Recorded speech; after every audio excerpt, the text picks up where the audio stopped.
How is your point of view or your thinking about the life of a street musician and busking changed?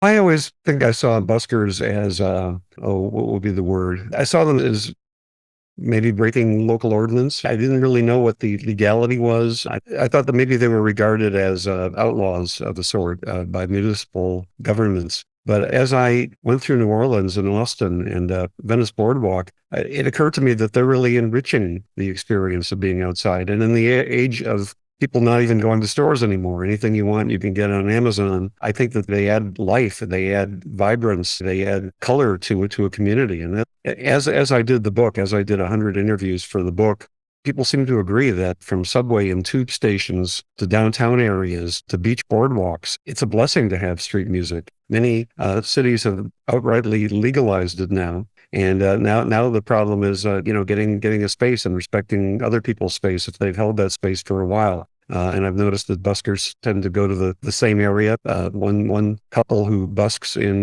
New Orleans told me that they remember having to get up at 3 a.m. to hold their space, which was a good space. They couldn't even really start until rush hour, until people were on the streets. But they would get there at 3 a.m. and hold their space and do nothing for like 4 hours. This is before you could even look at your iPhone for 4 hours.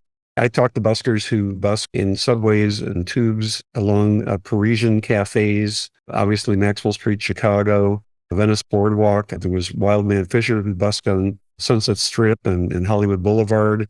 People busk all over. But what I really came to see is that buskers are an asset to a community.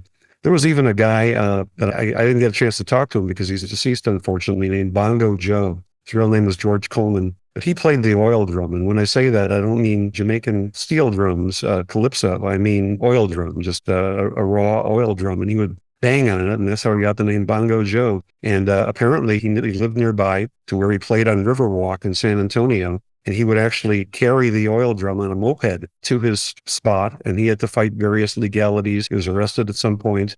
But I think people came to see him as an asset. And not only that, but a very credible folk label called our Hooley Records in El Cerrito, East Bay, California, signed him to a one-album deal. And Bongo Joe got to make a record on the same label that you could also find Lightning Hopkins or Big Mama Thornton or various others of that sort. Wow. Occasionally people would know what they have in these street singers. What I really wanted to bring across in the book is that street singing is an asset. It's a colorful, Yeah, that's incredible. vibrant asset to a city.